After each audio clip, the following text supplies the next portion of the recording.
श्री शिव नमस्तुभ्यम। तो जय श्री कृष्णा, राधे राधे। तो प्रिय भक्तजनों, श्रावण मास महात्म्य का यह तीसरा अध्याय है और तीसरे अध्याय की कथा सुनने से पहले सुनिए भगवान भोलेनाथ की बड़ी ही दुर्लभ पौराणिक कथा, जिसे सुनने मात्र से ही मनुष्य की सभी मनोकामनाएं पूर्ण होती हैं। तो प्रिय भक्तजनों, आज का प्रसंग है एक समय कैलाश पर्वत पर विराजमान भगवान शिव से माता पार्वती ने लोक हित के कल्याण के लिए 4 प्रश्न पूछे, जिसमें पहला प्रश्न था कि मांसाहार पाप है या पुण्य है। दूसरा प्रश्न, कौन सी गलती के कारण बड़े से बड़ा पुण्य नष्ट हो जाता है। और तीसरा प्रश्न, इस संसार में सबसे बड़ी भूख क्या है। और चौथा प्रश्न, वह कौन सी चीज है जिसकी जितनी प्रतीक्षा की जाए वह उतनी ही बढ़ती जाती है। तब देवों के देव महादेव जी ने माता पार्वती जी के मन में उठे इस प्रश्न का जिस प्रकार उत्तर दिया, लोकहित के कल्याण के लिए भगवान शिव ने जिस प्रकार भी इन प्रश्नों का विस्तार पूर्वक वर्णन किया है, उन सभी को आप सभी भक्तजन इस दुर्लभ कथा के माध्यम से सुनिए। एक समय की बात है, कैलाश पर्वत पर विराजमान भगवान शिव अपने गणों से घिरे हुए थे। तभी माता पार्वती अपनी सखियों के साथ वहां पर आईं और बड़े ही प्रेम से भगवान शिव के चरणों में पुष्पांजलि अर्पित करके उनकी स्तुति करके उन्हें प्रणाम करके भगवान शिव की प्रदक्षिणा की। इसके बाद वे भगवान शिव के भोजन की व्यवस्था करने के लिए वहां से चलने लगी। तब महादेव ने उन्हें रोकते हुए कहा, ग्रहण करना चाहिए। आज आपके मन में कोई प्रश्न नहीं आ रहा, क्योंकि देवी पार्वती अक्सर ही लोक कल्याण के हित के लिए महादेव से प्रश्न किया करती थी। भगवान शिव ने देवी पार्वती से कहा, देवी, अगर आपके मन में इस समय कोई प्रश्न उमड़ रहा हो तो आप जरूर पूछिए।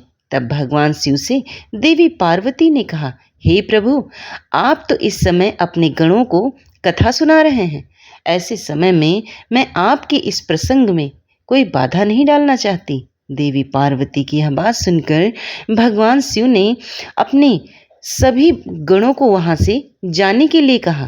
तब समस्त गणों के चले जाने के बाद देवी पार्वती के मन में क्या चल रहा है यह बताने को कहा। तब देवी पार्वती हाथ जोड़कर मुस्कुराते हुए भगवान शिव से कहती हैं कि हे प्रभु, आप तो अंतर्यामी हैं, सबके मन का हाल भी जानते हैं, और मेरे मन में जो प्रश्न उठे हैं वे भी आपसे छिपे नहीं हैं। फिर भी यदि आप पूछ रहे हैं तो मैं आपको बताती हूँ। तब माता पार्वती ने भोलेनाथ के समीप बैठते हुए कहा, हे महादेव, आज मैंने पृथ्वी पर भ्रमण करते हुए जो कुछ भी देखा, उसके बाद मेरे मन में 4 प्रश्न उठ रहे हैं। कृपया करके आप इन चारों प्रश्नों के उत्तर देने की कृपा करें। तब भोलेनाथ ने कहा, हे देवी, आपके मन में जो भी प्रश्न हैं आप उन्हें बिना किसी संशय के मुझसे कहिए। मैं निश्चय ही उन सभी प्रश्नों के उत्तर देकर आपको संतुष्ट करने का प्रयास करूंगा। आपका पहला प्रश्न क्या है? पहले आप अपने पहले प्रश्न के विषय में पूछिए। तब देवी पार्वती ने कहने लगी कि महादेव, मेरा पहला प्रश्न है कि मांसाहार पाप है या पुण्य। और मेरा दूसरा प्रश्न, कौन सी छोटी गलती के कारण बड़े से बड़ा पुण्य कैसे नष्ट हो जाता है। मेरा तीसरा प्रश्न है, इस संसार में सबसे बड़ी भूख क्या है। और चौथा प्रश्न है, वह कौन सी चीज है जिसकी जितनी प्रतीक्षा की जाए वह उतनी ही बढ़ती जाती है। तब भगवान महादेव ने देवी पार्वती के मन के संशय को दूर करते हुए कहा कि हे देवी, अब मैं आपके इन सभी प्रश्नों का उत्तर एक कथा के माध्यम से कहता हूँ, आप ध्यान पूर्वक सुनिए। तब देवी पार्वती ने भगवान शिव से कहा कि हे प्रभु, आप अपनी कथा का शुभारंभ कीजिए, मेरा मन आपकी कथा में ही लगा रहेगा। तब भगवान शिव ने कथा प्रारंभ करते हुए कहा कि हे देवी, एक बार सुशीला नाम की एक स्त्री ब्रज क्षेत्र के एक गांव में रहा करती थी। वहां अपने पति से वह बहुत प्रेम करती थी और उसका जीवन भी पति के प्रति पूर्ण समर्पित रहता था। वह एक पतिव्रता स्त्री थी। अपने पति के चरण स्पर्श करके ही उसका दिन आरंभ होता था और रात को पति के चरण दबाते समय ही उसका दिन समाप्त होता था। पति दर्शन किए बिना जल की एक बूंद भी ग्रहण नहीं करती थी। तब अपने गांव में ही नहीं बल्कि संपूर्ण ब्रज क्षेत्र में एकमात्र पतिव्रता के रूप में जानी जाती थी। देवी जब भी पतिव्रता की बात निकलती है तो सुशीला का नाम सबसे पहले लिया जाता है। सुशीला को भी यह बात पता थी। सुशीला भी इस बारे में जानती थी कि चारों तरफ मेरी ही बड़ाई होती है। एक दिन वह अपनी सहेली के साथ उसके घर गई। वहां जाकर उसने देखा कि सहेली के घर में तो तरह तरह के व्यंजन बनाए गए थे। उन स्वादिष्ट व्यंजनों की खुशबू पूरे घर में फैल रही थी। तब सुशीला ने अपनी सहेली से पूछा, कहो सखी, आज तुम्हारे घर में कोई विशेष आयोजन है क्या? तुम्हारे घर में इतने स्वादिष्ट व्यंजनों की सुगंध आ रही है। तब सहेली बोली, नहीं बहन, ऐसी कोई बात ही नहीं है। तब सुशीला ने कहा, तो अच्छा, अवश्य ही तुमने यह स्वादिष्ट भोजन अपने पति के लिए बनाए होंगे। सहेली कहने लगी, नहीं, मेरे पति तो परदेश गए हुए हैं। यह सब तो मैंने अपने लिए बनाया है। अपनी सहेली की इस बात को सुनकर पतिव्रता सुशीला तो हैरान हो गई।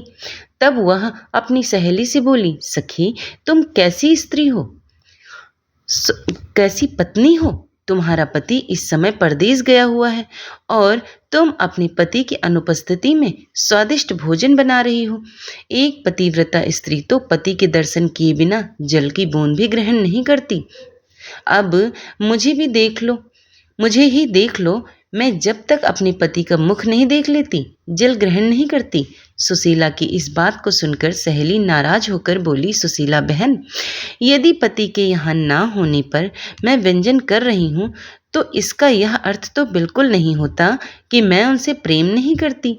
मैं उनके सामने भी खुश रहती हूँ और इसी तरह खाती पीती हूँ और उनके पीछे भी व्यर्थ के ढकोसले मुझे बिल्कुल अच्छे नहीं लगते और ना ही मेरे पति को पसंद आती तिथि में पूजा करनी चाहिए। उनके सामने ढकोसला करूं। वे मुझे स्वस्थ और प्रसन्न देखना चाहते हैं और कहते हैं कि मैं इसलिए ही तो कमाता हूं ताकि तुम भूखी न रहो और खुश रहो। हम दोनों पति पत्नी एक दूसरे से बड़ा ही प्रेम करते हैं और उसे जताने के लिए हमें अन्न या जल त्यागने की तो बिल्कुल आवश्यकता नहीं है।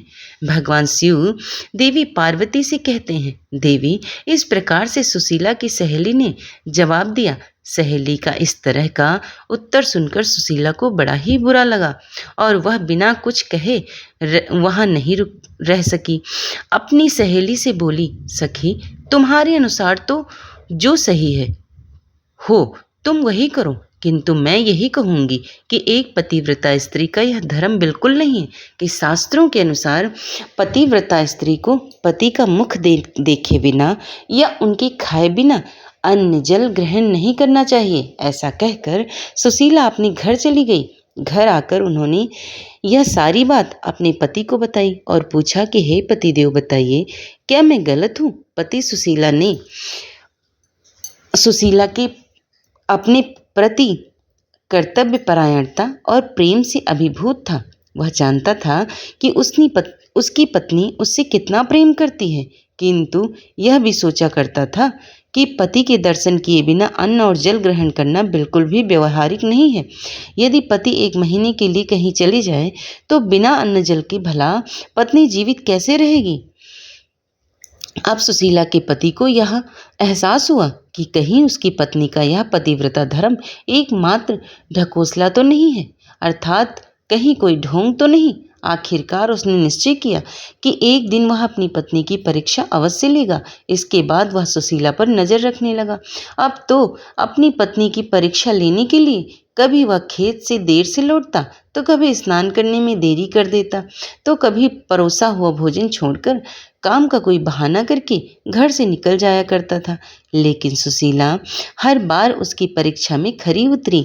एक दिन पति ने सुशीला से कहा, आज मेरा मन हलवा पूरी खाने को हो रहा है, तुम तैयार करो ना, मैं तब तक खेत से लौट कर आता हूँ। ऐसा कहकर पति घर से निकल गया।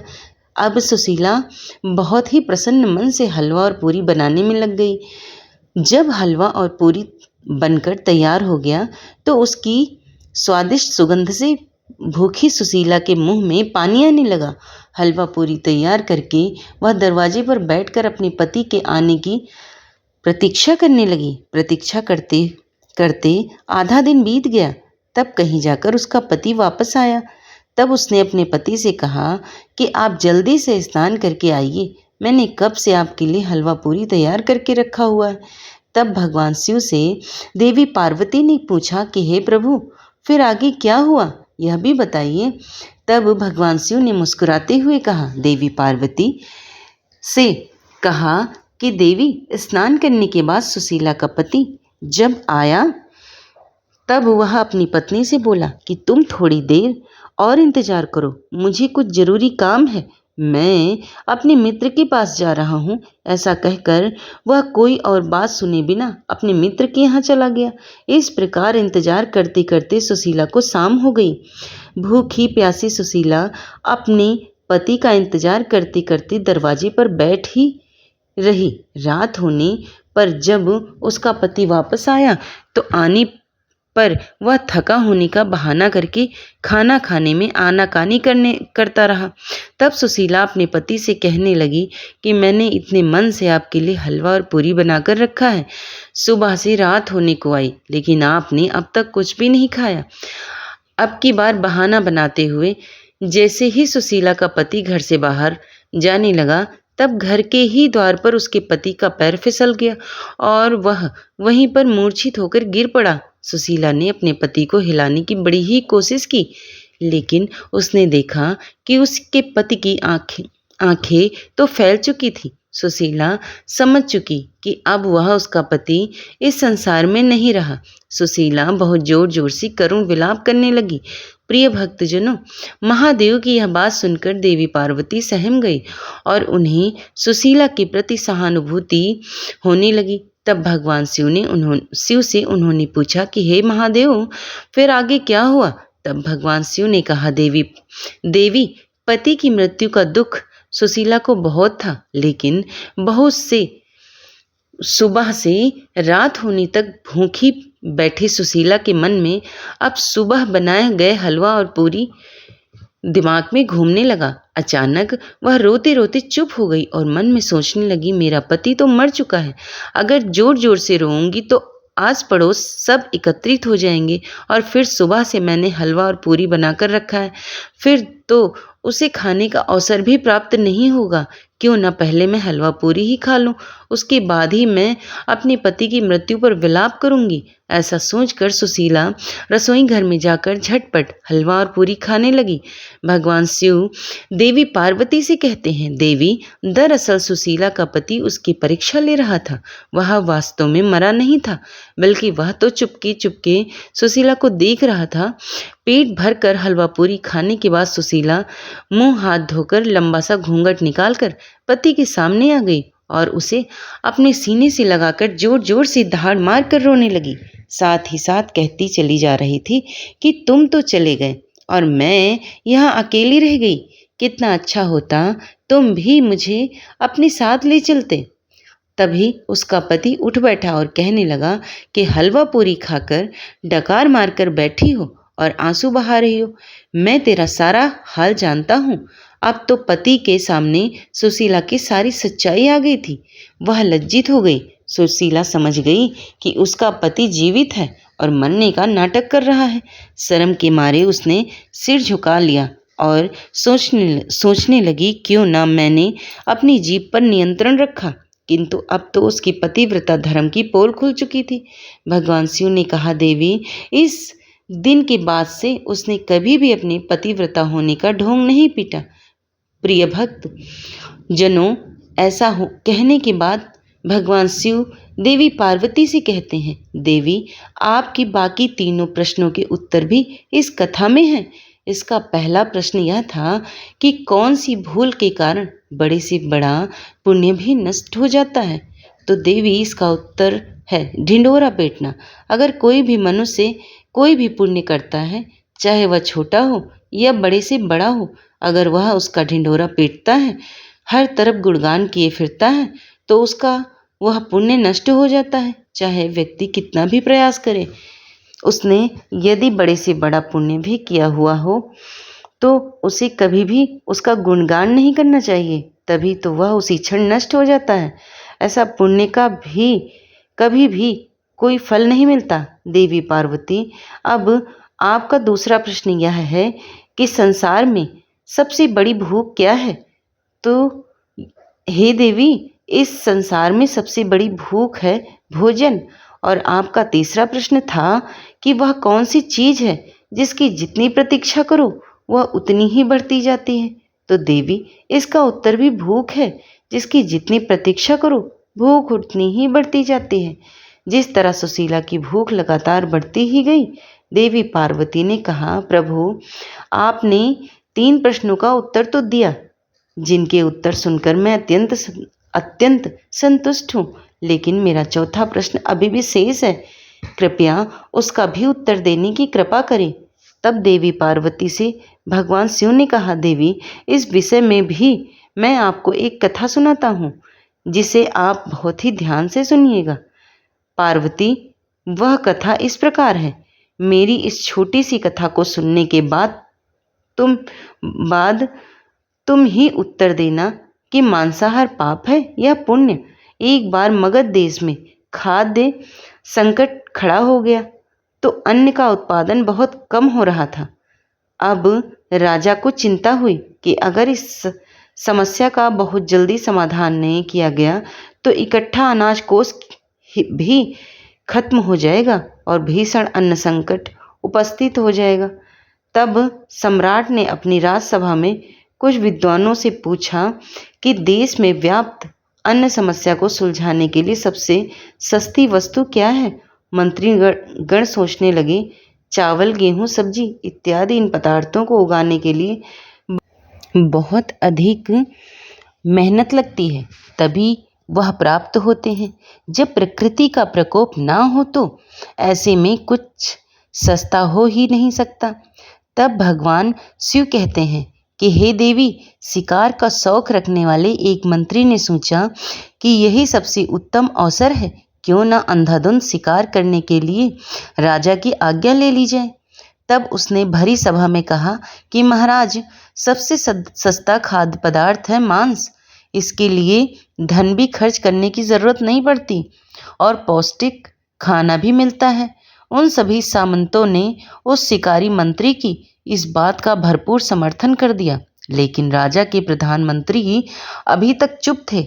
सम्राट ने अपने प्रधानमंत्री को चुप देखकर पूछा, क्यों प्रधानमंत्री महोदय, आप इस बात से सहमत नहीं हैं क्या? आपने अपना कोई मत नहीं दिया? तब प्रधानमंत्री ने कहा, महाराज, मैं यह बिल्कुल भी सही नहीं मानता कि मांस सबसे सस्ता खाद्य पदार्थ है। फिर भी इस विषय में मैं कल आपके सामने अपने विचार रखूंगा। राजा के प्रधानमंत्री बहुत ही विद्वान थे। उसी रात में वह प्रधानमंत्री उस मांसाहार का प्रस्ताव रखने वाले सामंत के घर पहुंचे। सामंत ने इतनी रात को प्रधानमंत्री को अपने घर पर आया देखा तो घबरा गया और किसी अनिष्ट की आशंका से वह सहम गया। तब राजा के प्रधानमंत्री ने उस सामंत से कहा कि अभी अभी शाम के समय महाराज बीमार हो गए हैं और उनकी हालत बहुत खराब है, और राजवैद्य ने कहा कि अगर किसी शक्तिशाली का 2 तोला मांस मिल जाए तो राजा के प्राण बचाए जा सकते हैं। आप महाराज के सबसे विश्वास पात्र हैं, इसलिए आपसे योग्य भला कौन होगा। इसलिए आप जो भी मूल्य लेना चाहोगे आप ले सकते हो। अगर आप कहें तो इस नेक काम के लिए मैं आपको 1 लाख स्वर्ण मुद्राएं भी दे सकता हूँ, या आप एक बड़ी जागीर भी अपने लिए मांग सकते हैं। बस आप तो अपनी इच्छा कहिए, मैं इस तलवार से आपको हृदय का चीर कर बस 2 तोला मांस निकाल लूंगा। प्रधानमंत्री की बात सुनकर तो सामंत के चेहरे का रंग ही उड़ गया। अब वह सोचने लगा कि जब वह जीवित ही नहीं होगा तो लाख स्वर्ण मुद्राओं को लेकर क्या करेगा, और यह इतनी बड़ी जागीर भी भला उसके किस काम आएगी। वह डर के मारे झटपट अंदर भागा और अपनी तिजोरी से 1 लाख स्वर्ण मुद्राएं लेकर आया और प्रधानमंत्री को देकर उसके पैर पकड़ लिए और गिड़गिड़ाते हुए बोला, श्रीमान जी, मैं आपकी 1 लाख मुद्राओं में अपनी 1 लाख मुद्रा और मिलाता हूँ। इस पैसे से आप किसी और सामंत के हृदय का मांस खरीद लीजिए, किंतु मुझे मेरी जान बख्श दीजिए और यह बात किसी को पता न चले। मैं आपसे आग्रह करता हूँ। प्रधानमंत्री जी समझ चुके थे। अब वह उस सामंत को थोड़ी और मानसिक पीड़ा देना चाहते थे, उसे और सबक सिखाना चाहते थे। प्रधानमंत्री ने कहा, सामंत जी, आप शरीर से तो हष्टपुष्ट हैं और आपकी कद काठी भी महाराज से मिलती जुलती है, इसलिए राज वैद्य ने खास तौर पर आपका ही नाम लिया है। इसलिए आपके दान से हमारे राजा की जिंदगी बच सकती है। इसलिए अगर आप कहें तो मैं आपको प्रधानमंत्री का पद देने के लिए भी तैयार हूँ और मैं खुद आपका कर्मचारी बनकर आजीवन आपकी सेवा करूँगा, लेकिन प्रजा से हमारे राजा को ना छीने। भगवान शिव देवी पार्वती से आगे कहते हैं कि हे पार्वती, सामंत तो अपने आप में फंसता हुआ दिख रहा था। उसने शरीर पर अंग वस्त्र रखकर अपने जूते भी पहन लिए। जैसे ही वह वहां से भागने चला, तुरंत ही प्रधानमंत्री के पैरों में लेट गया।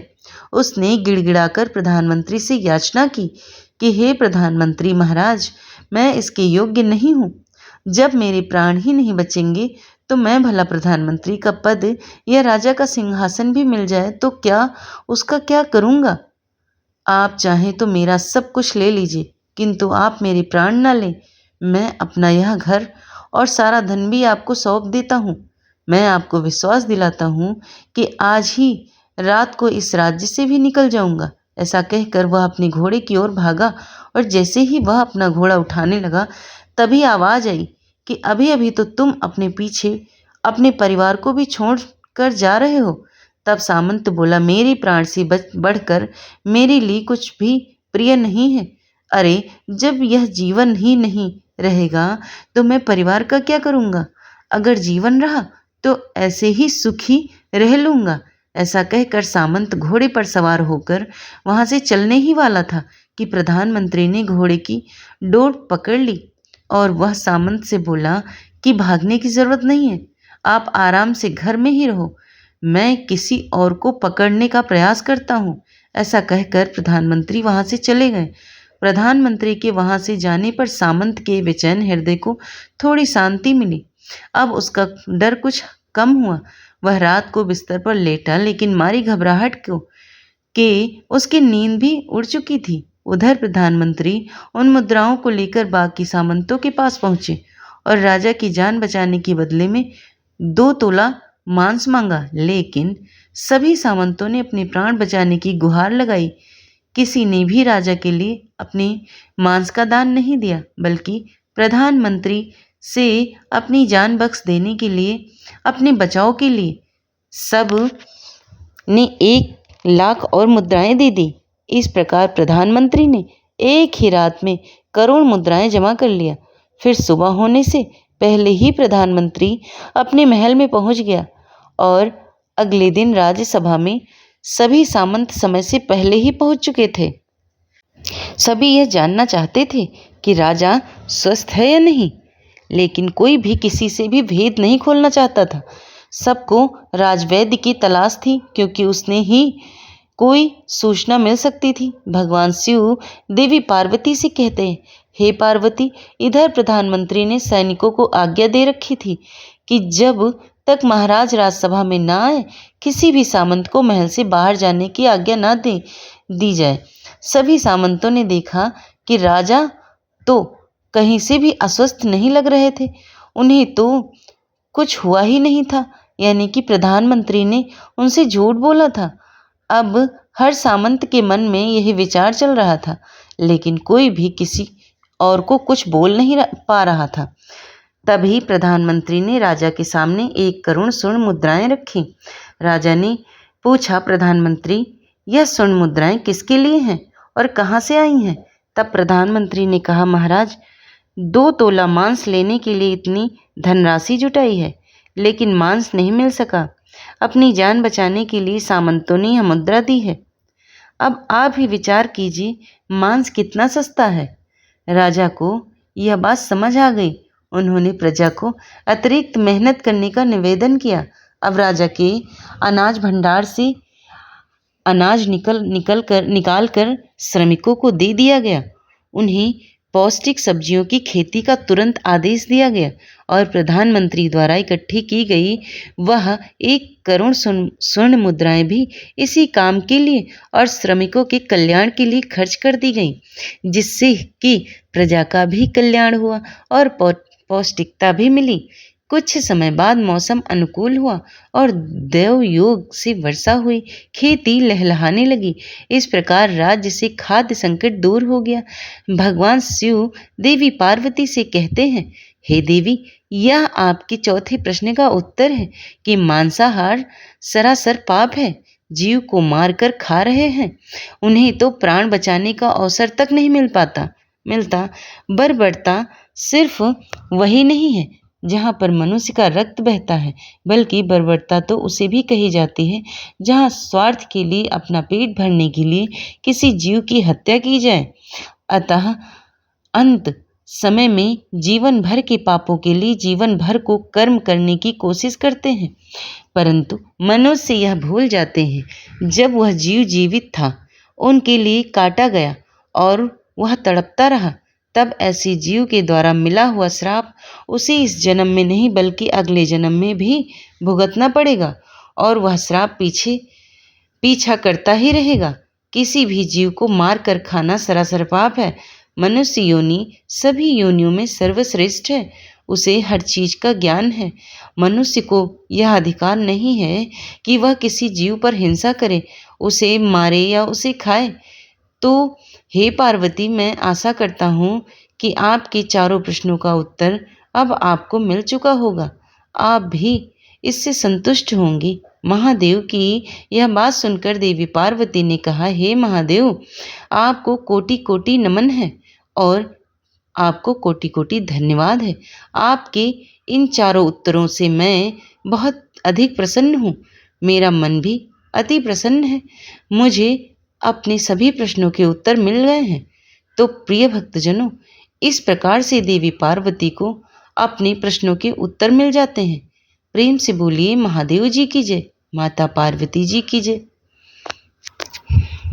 और आशा करती हूँ कि यह कथा आपको बहुत ही पसंद आई होगी।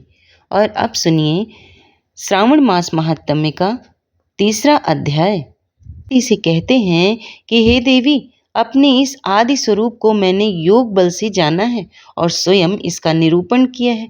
यह सोमनाथ पूर्वाह्न काल में ऋग्वेद से स्थित होते हैं, माध्याह्न में यजुर्वेद के भीतर इनकी स्थिति है, अपराह्न काल में सामदेव में और संध्या के समय अथर्ववेद में ये विराजमान होते हैं। मैं अंधकार से परे सूर्य के समान प्रकाशमान इस अंतर्यामी महापुरुष सोमेश्वर को जानता हूँ। इनको ही जानकर मनुष्य कभी मृत्यु को प्राप्त नहीं होता है, अर्थात मुक्त हो जाता है। मनुष्यों की मुक्ति के लिए दूसरा कोई मार्ग नहीं है। पार्वती, इस प्रकार महिमाशाली सोमनाथ के महात्म्य का दिव्य दर्शन मात्र मैंने कराया है। श्री सूत जी कहते हैं, महर्षियों, महादेवी पार्वती ने इस प्रकार प्रभास क्षेत्र की महिमा सुनकर फिर से भगवान शंकर से पूछा कि हे प्रभु, हे महादेव, हे सुरेश्वर, संपूर्ण ज्ञान से लिंग का सोमेश्वर नाम किस समय हुआ? कृपा पूर्वक यह भी बताएं। तब भगवान शंकर कहने लगे, देवी, पूर्व काल में मैं ही स्पर्श लिंग स्वरूप से विद्यमान था। उस समय कोई भी मनुष्य यहाँ मुझे नहीं जानता था। जब प्रलय के बाद महाकल्प का आरंभ होता है और ब्रह्मा जी का भी लय होकर नूतन ब्रह्मा की सृष्टि होती है, उस समय मेरे इस दिव्य लिंग का नाम भी बदलकर दूसरा हो जाता है। अब तक 6 ब्रह्मा बदल गए हैं और अब ये 7वें ब्रह्मा चल रहे हैं। इस समय जो प्रजापति ब्रह्मा जी हैं, इनका नाम सतानंद है। देवेश्वरी, यह ब्रह्मा जब 8 वर्ष के हुए तब से लेकर मेरे इस लिंग का नाम सोमनाथ प्रसिद्ध हुआ। बीते हुए कल्पों में जो ब्रह्मा थे उनका नाम विरंची था। उनके समय में इन सोमनाथ का नाम मृत्युंजय था। इसके बाद दूसरे कल्प में जो दूसरे ब्रह्मा हुए वे पद्भु नाम से विख्यात हुए। देवी, उनके समय में मेरे इस लिंग का नाम कलाग्नि रुद्र हुआ। तीसरे ब्रह्मा की प्रसिद्धि स्वयंभू नाम से हुई। उस समय सोमनाथ का नाम अमृतेश था। चौथे ब्रह्मा परम श्रेष्ठी नाम से विख्यात हुए। उस समय उनका नाम अनामय था। पांचवें ब्रह्मा सूरत ज्येष्ठ नाम से विख्यात हुए। उस समय सोमेश्वर देव का नाम कृतिवास था। छठे ब्रह्मा का नाम हेमगर्भ था। उनके समय में सोमनाथ का नाम भैरव नाथ रखा गया था। यह जो सातवें ब्रह्मा हैं सतानंद कहलाते हैं। इस समय मेरे इस लिंग का नाम सोमनाथ प्रसिद्ध हुआ। इसके बाद आने वाले कल्प में आठवें ब्रह्मा चतुर्मुख नाम से विख्यात हुए। उस समय सोमेश्वर देव का नाम प्राणनाथ होगा। इस तरह जो जो ब्रह्मा बीत जाते हैं और प्रलय के बाद पुनः जो नए ब्रह्मा उत्पन्न होते हैं उनकी 60 वर्ष की आयु होने पर सोमेश्वर देव का एक नाम रहता है, उसके बाद वह बदल जाता है। इस प्रकार देवी संक्षेप में मैंने तुम्हें सोमनाथ के नाम बताए हैं। तब देवी बोली कि हे देवीश्वर, मनुष्य के ऊपर दया करने के लिए मैं भी आपके साथ बार बार प्रकट हुई हूँ। उस समय मेरे कौन कौन से नाम हुए, कृपया यह भी बताएं। तब महादेव जी कहने लगे, देवी, कल्प में तुम्हारा नाम जगन माता था, दूसरे में जगदयोनि, तीसरे में सांभवी, चौथे में विश्वरूपिणी, पांचवें में नंदिनी, छठे में जगदम्बिका और सातवें में तुम्हारा नाम विभूति हुआ। इसी प्रकार आठवें में स्वयंभू, नवें में आनंदा, 10वें में वामलोचना, 11वें में वरारोहा, 12वें में सुमंगला, 13वें में महामाया, 14वें में अनंता, 15वें में भूत माता, 16वें में उत्तमा और 17वें में कल्प के में तुम्हारा नाम पितृकल्पा प्रसिद्ध हुआ। इसके बाद तुम दक्ष कन्या सती के नाम से प्रसिद्ध हुई। उस समय दक्ष द्वारा अपमानित होने के से तुमने अपना शरीर त्याग दिया। इसके बाद वराह कल्प आने पर पुनः हिमवान ने तुम्हारी आराधना करके तुम्हें पुत्री रूप में प्राप्त किया। इसके बाद अत्यंत दुष्कर और अद्भुत तपस्या करके तुमने मुझे पति रूप में पाया और पार्वती नाम से प्रसिद्ध हुई। सुमुखी, जब तक इस कल्प का अंत होगा तब तक मैं तुम्हारे साथ कैलाश पर्वत पर क्रीड़ा करता रहूंगा। द्वापर में महिषासुर का वध करने के लिए तुम भगवान विष्णु के साथ कृष्णा प्रिंगला नाम से प्रकट हुई। तब से कात्यायनी और दुर्गा आदि विविध नामों से तुम नवकोटि भेद के साथ वसुधा तल पर प्रकट हुई। सुंदरी, पूर्व काल में जो तुम्हारे कल्पा अनुसार नाम थे और जो भूत भविष्य और वर्तमान में तुम्हारे नाम थे होंगे और वे सब मैंने बता दिए, उन्हें इस प्रकार जानना चाहिए। सतानंद नाम से विख्यात जो यह ब्रह्मा जी हैं, उनके 8वें वर्ष में जो पहले मनु हुए थे और उस मनवंतर में जो प्रथम चंद्रमा थे, वे लक्ष्मी और कौस्तुभ मणि आदि के साथ समुद्र में प्रकट हुए।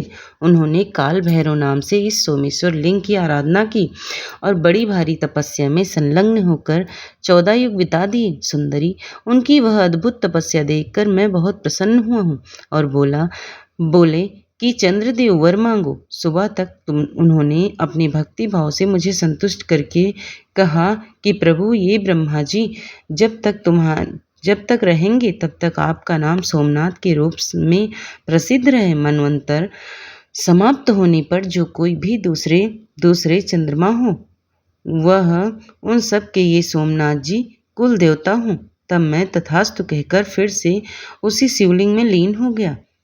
ये मैंने सोमनाथ के गुणों को संक्षेप में बताया। समुद्र के रत्नों की तरह सोमेश्वर के गुणों का विस्तार भी अचिंत्य है। उनकी महिमा का चिंतन भक्तों की बुद्धि बढ़ाने वाला है। मद मोहित मूर्ख मनुष्य उनके स्वरूप को कभी नहीं जान पाते। देवी ने पूछा, भगवान तेजोमय लिंग का ऐसा महात्म्य है, उसकी इस क्षेत्र में कहाँ पर स्थिति है? तब महादेव जी ने कहा, देवी सुनो, व्रजनी नदी के पूर्व नए कुमती नदी तक 4 योजन चौड़ा और 5 योजन लंबा मेरा गर्भगृह है। इसको मैं कभी नहीं छोड़ता। पश्चिम दिशा में समुद्र के पास कृतस्मगा के आगे 100 धनुष दूरी पर मेरा महाप्रभावशाली स्वयंभू लिंग स्थित है। उसमें साक्षात परमेश्वर भगवान शंकर के रूप में मैं निवास करता हूँ। इसी बीच में सोमेश्वर के चारों ओर और 14 भागों में 200 धनुष की गोलाकार कर्णिका है। मुझे बहुत प्रिय है। उसमें जो प्राणी निवास करते हैं वे सभी पापों से शुद्ध होकर मेरे लोक में जाते हैं। जो मनुष्य सैकड़ों विघ्नों से घेर कर यह बाधा प्रतिज्ञा पूर्वक जीवन भर इस क्षेत्र में निवास करता है, वह उस परम धाम में जाता है जहाँ जाकर कोई भी शोक नहीं करता। जो प्रभास क्षेत्र में मरता है वह यमलोक में नहीं जाता। भयंकर कलिकाल का आगमन जानकर यदि मैंने यहाँ रक्षा के लिए विघ्नराज गणेश जी को स्थापित किया है। ब्रह्मा घाती पातकी ब्राह्मण देसी शिव भक्तों की निंदा करने वाले शत्रु गुरु द्रोही तीर्थों और मंदिरों के कंटक रूप तथा पाप परायण निंदित मनुष्य अगर इस क्षेत्र में आकर अपने प्राण त्यागते हैं तो वे 10,000 वर्षों तक दासी पुत्र होते हैं। इसके बाद ब्रह्मा राक्षस होते, फिर हीन योनि अथवा पक्षियों की योनियों में जन्म लेते। इसलिए पूरा प्रयास करके यहाँ कभी कोई पाप ना करें। अन्य स्थानों का पाप इस क्षेत्र में आकर नष्ट हो जाता है, लेकिन यहाँ का किया हुआ पाप पिशाच योनि और नरक में डालने वाला होता है। जो मनुष्य अपने मन को एकाग्र और संयमित रखकर इंद्रियों को अपने वश में करके मेरा ध्यान करते हुए यहाँ सत्र हृदय का जप करते हैं वे निसंदेह सिद्ध हो जाते हैं। अगर कोई मनुष्य उत्तम प्रभास क्षेत्र को जाए तो उसे ऐसा प्रयास करना चाहिए जिससे वह फिर वहां से बाहर ही न जाए। भूलोक में जो लिंग है उन सब में सोमनाथ मुझे विशेष प्रिय है। देवी, इस दिव्य लिंग में जो गुण हैं वह मुझे ही ज्ञात है, उन्हें मैं ही जानता हूँ। दूसरा कोई भी किसी भी प्रकार उन्हें जान ही नहीं सकता। जिस समय न ब्रह्मा थे, न भूमि थी, न सूर्य थे और न यह संपूर्ण जगत ही था, उस समय ब्रह्मा जी कि प्रलय काल में यह दिव्य लिंग भावानी वृत्ति का आश्रय लेकर अर्थात भविष्य में मुझे यही प्रकट होना है, ऐसी भावना रखकर इस स्थान की रक्षा करता रहा। देव मनुष्य आदि सब लोग तभी तक संसार में भ्रमण करते हैं जब तक कि मेरे स्वरूप को भूत सोमनाथ को ब्रह्मा प्राप्त नहीं होते।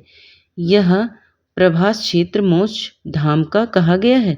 इस प्रकार मैंने तुम्हारी जानकारी के लिए सोमनाथ के महान भाव का वर्णन किया है।